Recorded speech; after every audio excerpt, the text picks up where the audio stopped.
Hello, beautiful ladies. I hope you're all doing spectacularly well.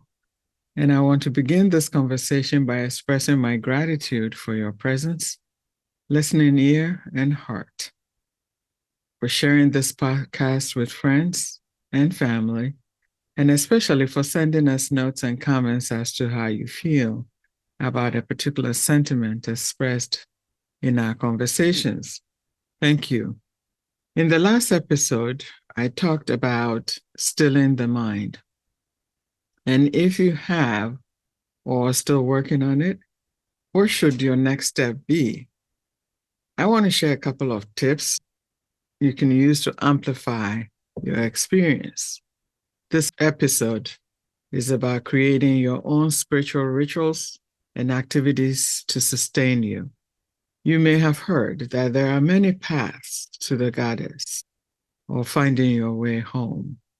And if we understood the myriad of ways we can tune into the energy and vibration, our lives will be illumined.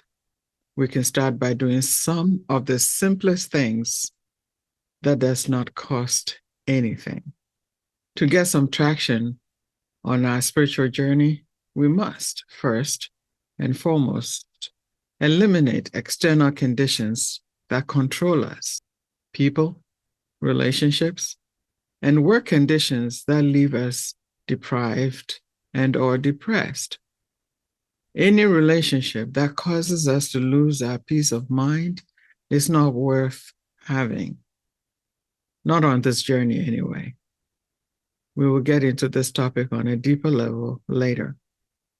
But for now, we are eliminating the stuff that can hinder this journey towards wholesomeness. Now, the second thing I want to stress is that we have to begin to gather medicine to heal our woundedness.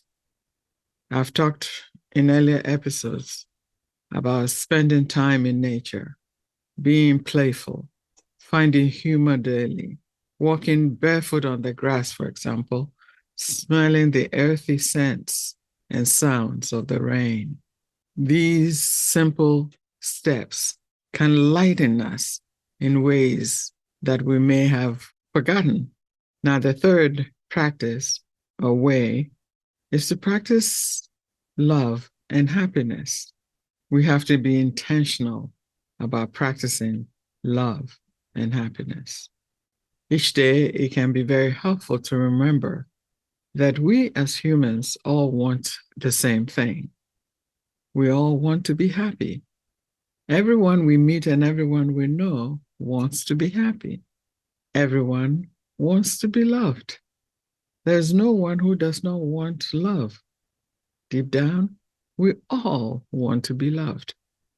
And we all want to feel connected with each other, with our community, and with all beings. We all want the same thing, to be happy, to be loved, and to feel connected. Also helpful is for us to cherish ourselves and others each day, to appreciate ourselves and to appreciate others. We can do this by noticing any judgments that we have of ourselves, criticisms or condemnations of ourselves, and seeing if we can soften those judgments or simply let them go. We must tame the inner critic. Then we must notice any judgments that we have of others, sharp criticisms, condemnation, and seeing if we can soften those judgments. Anytime you breathe in, you cherish yourself.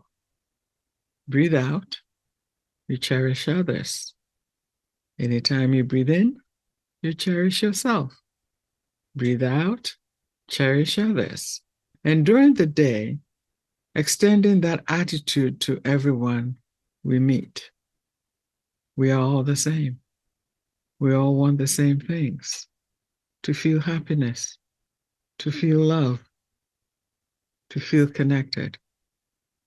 And we can extend this attitude even further by saying to someone we know and adore, I cherish you, I appreciate you, and I cherish myself as well. I appreciate myself also. Returning over and over to the sense of appreciation, cherishing with each breath and feeling grateful every day. When we are engaged in a transpersonal activity, it feels right. It feels light. It is fun, and it brings out the best in us. It comes from the heart, and there are no inhibitions about what it is that we are doing.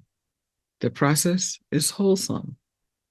It is fulfilling, gentle, and balanced. And all these things are manifested with divine wisdom. We listen, we hear, and understand that we do not have to do so much in quantity or engage in laborious activity for it to mean something. Know this: the Divine Mother gives freely to us, and it is as natural as breathing in and out. It is clear, simple, and peaceful. It awakens our humanity because in that moment, we are loving ourselves freely. And the more we love and give ourselves and others, the more we can receive. There is a spark, passion, and desire to experience something more and refreshing. Our actions are authentic and consistent with our higher self. A regular or simple activity can be described with a metaphor. A pendulum swings from one side to the other. It does not deviate too far from the center.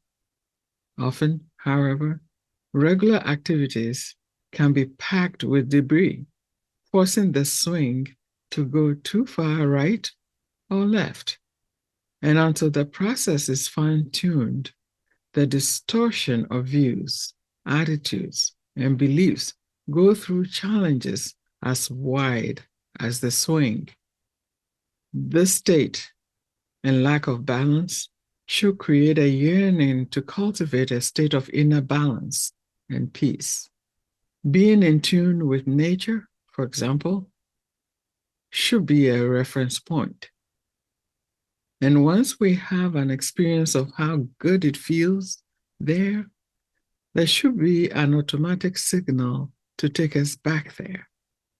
Meditation, engaging in creative projects, and dancing are some of my favorite things to do to get a taste of life. What are yours? It is always good to know and understand and have an inner knowing that our Creator only sees the best in us. And we can begin and end each day with gratitude and celebration. It feels wonderful to learn how to dance to nature's song. Ancient traditional wisdom asserts the belief that the spirit of the human being is always in contact with the higher spiritual realms of being, even if there's no awareness. And therefore, there can be direct communication between the human and divine planes.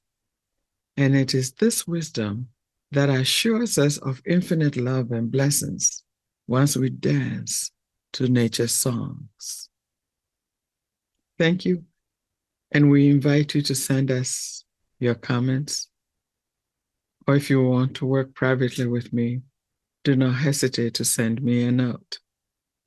I'll end with this thought. And if you're able, confidently say this: I am as God created me, and I engage my soul's highest wisdom.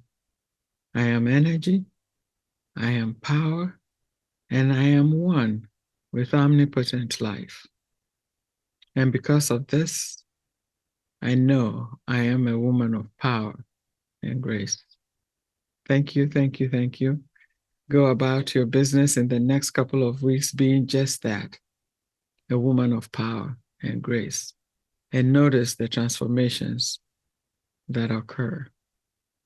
Thank you for listening. I love you dearly. And the God is willing, I will see you in a couple of weeks.